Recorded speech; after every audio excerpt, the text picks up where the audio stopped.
How you guys doing? This is Sahar TV, and today we're watching Jordan Peterson addressing Jewish conspiracy theories.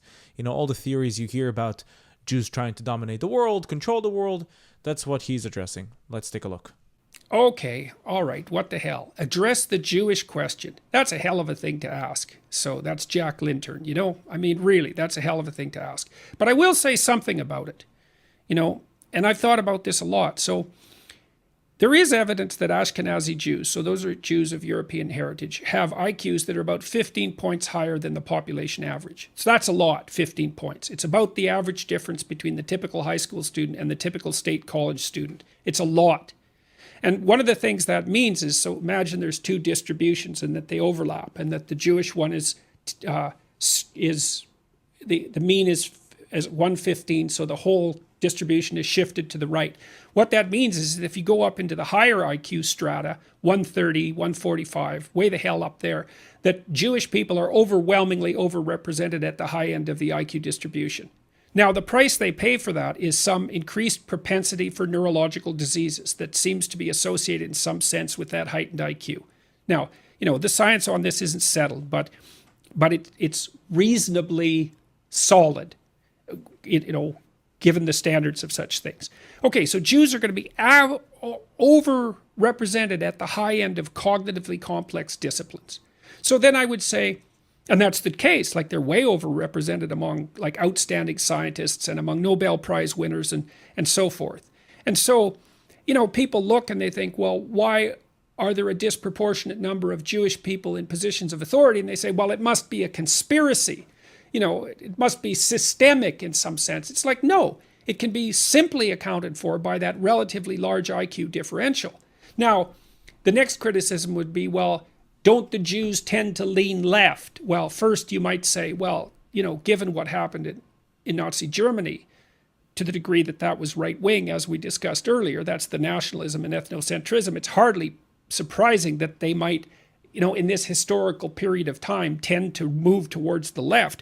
But more importantly than that, IQ is associated with trait openness. And trait openness is a strong predictor of political liberalism. So, and it's the strongest predictor of political liberalism. So, you know, it's very difficult. So that's what I have to say about that. It's like, and the other thing I would say is, you know, the fact that there's a population, a subpopulation of people who are much smarter than average. Not on average, right? On average, you got to get that straight.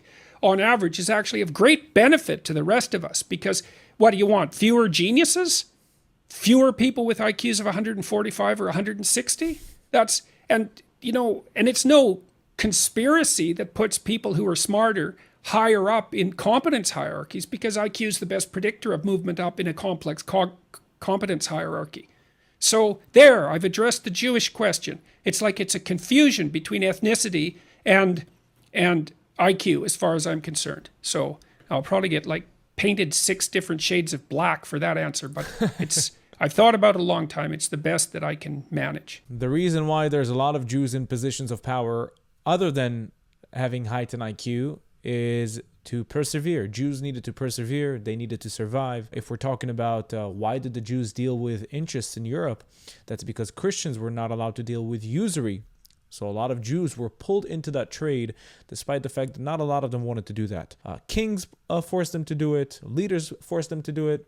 And that's what happened. And because they dealt with interest, they're getting shit for it. Like, oh, look, they want to take interest from everybody. Guys, there's no conspiracy theory. The Jews, like any other community, would do everything in their power to survive. So what's the shocker? What's so dramatic about it?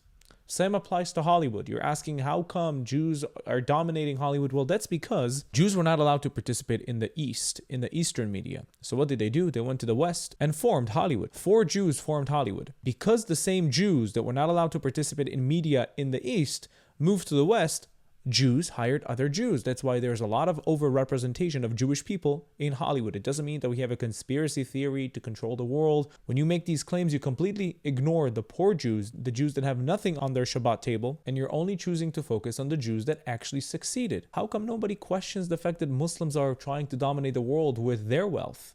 Qataris are incredibly wealthy. They control a lot of positions of power. They influence American colleges. Same applies to Iran. Same applies to the UAE.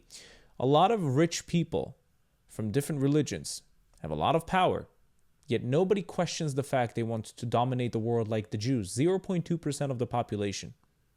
If you've claimed something like this, you really need to look on the inside and think, how come I'm blaming all Jews for a few successful Jewish people? Something is wrong with the way you judge things, if that's the case. Thank you so much for watching this video, and thank you to Jordan Peterson for addressing this issue. We'll keep discussing more conspiracy theories about the Jews, regarding the Jews. It seems to be an interesting topic to a lot of people, so of course we'll do that. Please don't forget to subscribe. We also opened a new Discord. It's in the link in the description below. Please join and join the discussion. It's going to be greatly appreciated. And if you'd like to support me financially, you can do so through Buy Me Coffee or Patreon down in the link in the description. You can also become a YouTube member. That's it. Thank you so much for watching. I'll see you again in the next video. Bye-bye.